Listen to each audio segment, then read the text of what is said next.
केनोपनिषद। यह उपनिषद सामवेदीय तलवकार ब्राह्मण के 9वें अध्याय के अंतर्गत है। इसे तलवकार उपनिषद तथा ब्राह्मणोपनिषद भी कहा जाता है। उपनिषद का प्रारंभ प्रश्न केनेशितम अर्थात यह जीवन किसके द्वारा प्रेरित है से हुआ है। इसमें उस केन अर्थात किसके द्वारा का विवेचन होने से इसे केनोपनिषद कहा गया है। सर्व प्रेरक उस पर ब्रह्म की महिमा और उसके स्वरूप का बोध कराते हुए ऋषि ने स्पष्ट किया है कि कहने सुनने में ब्रह्म तत्व जितना सुगम है, अनुभूति में वह उतना ही दुरूह है। प्रथम एवं द्वितीय खंड में गुरु शिष्य संवाद के रूप में सुंदर ढंग से उस प्रेरक सत्ता की विशेषताओं, उसकी अनुभूति तथा उसे जान लेने की अनिवार्य आवश्यकताओं का वर्णन किया गया है। तीसरे और चौथे खंड में देवताओं के अभिमान तथा मान मर्दन के लिए यक्ष रूप में ब्राह्मी चेतना के प्रकट होने का उपाख्यान है। बाद में उमा देवी द्वारा प्रकट होकर देवों के लिए ब्रह्म तत्व का वर्णन किया गया है। अंत में पर ब्रह्म की उपासना के ढंग और फल का उल्लेख करते हुए ब्रह्म विद्या के संसाधनों के साथ उस रहस्य को जानने की महिमा का वर्णन। शांति पाठ। हे परमात्मन, हमारे सभी अंग पुष्ट हों, हमारी वाणी, प्राण, नेत्र, श्रोत, बल और संपूर्ण इंद्रियां पुष्ट हों।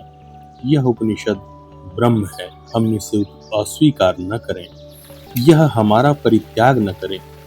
हमारा इसके साथ अथवा इसका हमारे साथ अविच्छिन्न संबंध हो। उपनिषदों में जो धर्म ज्ञान आदि वर्णित हैं वे हम में प्रविष्ट हों, हम में समाविष्ट हों, त्रिविध तापों की शांति हो। प्रथम खंड। किसके द्वारा प्रेरित किया हुआ यह मन अपने विषयों तक पहुंचता है? किसके द्वारा नियोजित किया हुआ यह श्रेष्ठ प्राण चलता है? किसके द्वारा प्रेरित की हुई वाणी को मनुष्य बोलते हैं? कौन सा अव्यक्त देव हमारे नेत्रों और कानों को कार्य करने में नियुक्त करता है?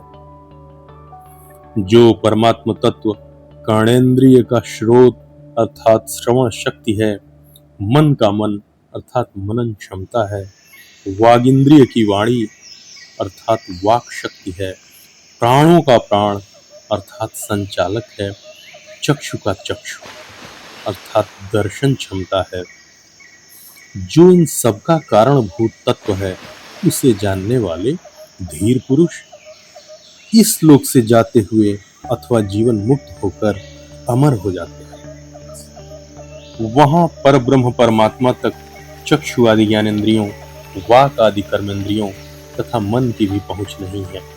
उसे जानने की बुद्धि हम में नहीं है, न ही किसी अन्य की व्याख्या से यह संभव हो सकता है, क्योंकि वह ज्ञात और अज्ञात सभी तत्वों से सर्वथा परे है। ऐसा हमने अपने पूर्वाचार्यों के मुख से सुना है, जिन्होंने हमें उस ब्रह्म के विषय में भली भांति व्याख्या करके समझाया है।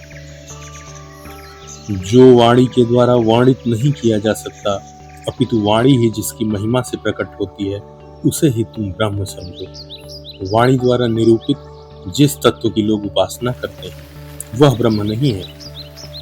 मन से जिसका मनन नहीं किया जा सकता, अपितु मन जिसकी महत्ता से मनन करता है, उसको ब्रह्म समझो।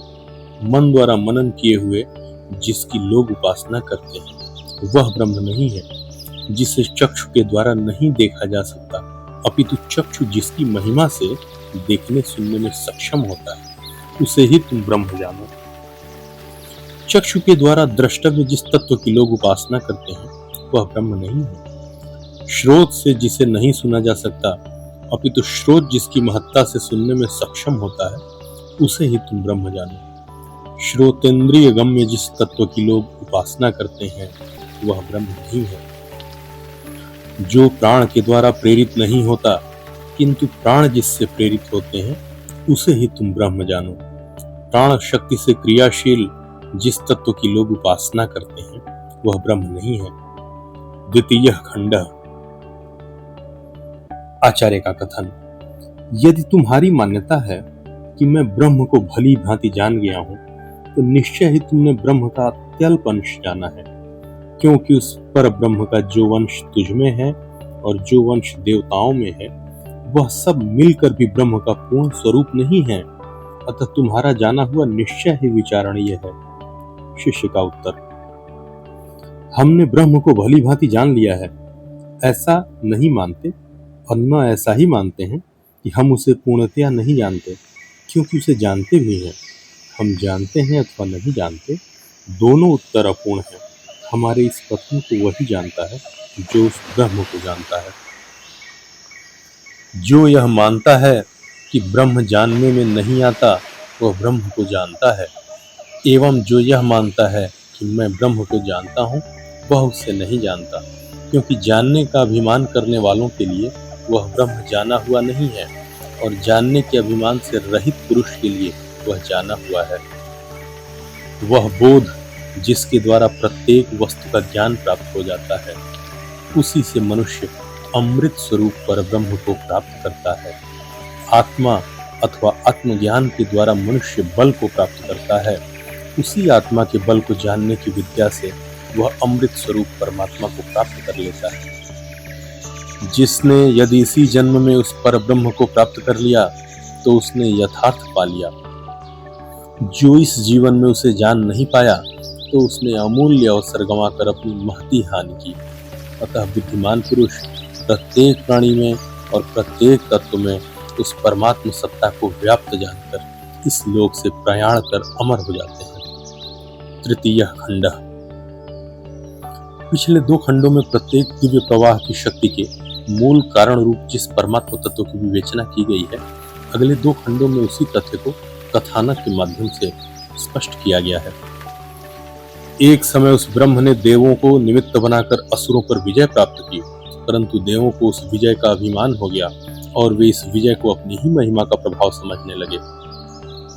उन ब्रह्म ने देवों के उस अहम भाव को जान लिया और तब उनके सामने वह यक्ष रूप में प्रकट हुआ, परंतु देवगण उसे नहीं पहचान सके और कहने लगे, यह दिव्य यक्ष कौन है? देवों ने अग्नि से कहा, हे देव, आप पता लगाएं यह कौन है। इस पर उन्होंने कहा, बहुत अच्छा। अग्निदेव तेजी से दौड़कर यक्ष रूप ब्रह्म के पास पहुंचे। यक्ष ने पूछा, आप कौन हैं? इस पर अग्निदेव ने कहा, मैं अग्नि हूँ, मुझे ही लोग जात वेदा कहते हैं। यक्ष ने अग्निदेव से पूछा, आप में क्या शक्ति है? ऐसा पूछे जाने पर अग्निदेव ने कहा, मैं चाहूं तो इस पृथ्वी पर जो कुछ भी है उसे भस्म कर सकता हूँ। तब यक्ष ने अग्निदेव के समक्ष एक तिनका रखकर उसे भस्म करने के लिए कहा, परंतु अपनी पूरी शक्ति लगाने पर भी वे उसे जलाने में समर्थ नहीं हुए। तब वे वहां से लौटकर देवों से कहने लगे, मैं इस दिव्य यक्ष को जानने में असमर्थ रहा। तदनंतर देवों ने वायुदेव से कहा, हे वायुदेव, इस रहस्य का आप ही पता लगाएं। उस दिव्य यक्ष के विषय में पता लगाना उन्होंने स्वीकार किया। वायुदेव द्रुत गति से दौड़कर उस यक्ष के पास पहुंचे। यक्ष द्वारा परिचय पूछा गया, आप कौन हैं? तो वायुदेव ने कहा, मैं प्रसिद्ध वायुदेव हूँ, मुझे ही मातरिश्वा कहते हैं। यक्ष ने पूछा, आप में है क्या सामर्थ्य? वायुदेव बोले, इस पृथ्वी पर जो कुछ भी है मैं उसे उड़ा ले जा सकता हूँ। तब यक्ष ने उनके सामने तिनका रखकर उसे उड़ाने के लिए कहा, परंतु अपनी सारी शक्ति लगाकर भी वायुदेव उसे उड़ा सकने में समर्थ नहीं हुए।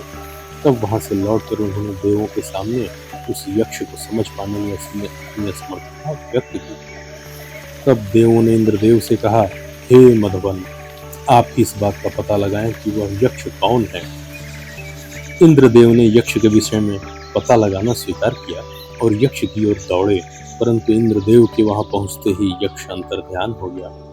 तब इंद्रदेव उसी आकाश में स्थित अतिशय शोभावती भगवती हेमवती उमा देवी के पास आ गए और उनसे पूछने लगे, यह यक्ष कौन था? चतुर्था खंड। उमा देवी बोली, वे ब्रह्म हैं। उनकी विजय को तुम लोगों ने अपने अहम भाव से अपनी विजय मान लिया था। देवी उमा के इस उत्तर से इंद्रदेव ने स्पष्ट समझ लिया कि वह दिव्य यक्ष निश्चय ही ब्रह्म थे। ये तीनों देव, अग्नि, वायु और इंद्रदेव, अन्य देवों की अपेक्षा श्रेष्ठ माने जाते हैं, क्योंकि ब्रह्म को शक्ति के रूप में इन्हीं देवों ने सर्वप्रथम समझा और ब्रह्म से निकट का साक्षात्कार किया। निकट से ब्रह्म का स्पर्श करने से, सबसे पहले जान लेने से इंद्रादि देवगण अन्य देवों की अपेक्षा श्रेष्ठ हैं। इंद्रदेव के सम्मुख यक्ष का अंतर्ध्यान हो जाना ब्रह्म की उपस्थिति का संकेत बिजली के चमकने और पलक के झपकने जैसा होता है। इसे उसका सूक्ष्म आधिदैविक संकेत समझना चाहिए। आध्यात्मिक दृष्टि से यह समझना चाहिए कि मन के ब्रह्म के पास जाता हुआ सा प्रतीत होता है और ब्रह्म का स्मरण करता हुआ सा लगता है तथा ब्रह्म प्राप्ति का संकल्प करता हुआ सा भासित होता है। यह भी ब्रह्म की उपस्थिति का सूक्ष्म संकेत है। समस्त प्राणी उस ब्रह्म से प्रेम करते हैं और उसे पाना चाहते हैं। वह तद्वन नाम से प्रसिद्ध है। ब्रह्म के इसी तद्वन स्वरूप की सभी को उपासना करनी चाहिए। जो साधक ब्रह्म के स्वरूप को जान लेता है उसे सब प्राणी अपना प्रिय मानने लगते हैं। ऋषि ने ब्रह्म को तद्वन कहा है। आचार्य शंकर ने इसका अर्थ तद्भजनीयम, वह ध्यान करने योग्य है, किया है। वन रस के अर्थ में भी प्रयुक्त होता है। इस आधार पर ब्रह्म मूल रूप से रस स्वरूप है, ऐसा बोध होता है।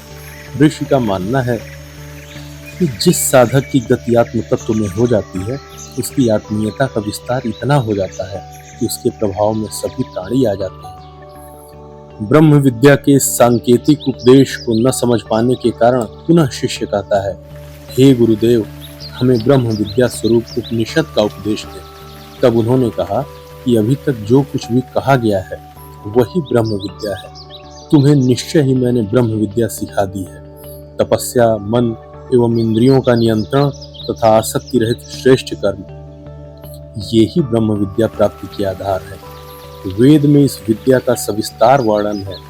सत्य स्वरूप ब्रह्म ही इस विद्या का प्राप्य लक्ष्य है। इस ब्रह्म विद्या के रहस्य को भली भांति जानने वाला साधक अपने समस्त पाप समूह को विनष्ट कर अविनाशी, असीम एवं सर्वश्रेष्ठ स्थिति में पहुंच जाता है, परम धाम को प्राप्त कर लेता है। इति केनोपनिषत् समाप्ता।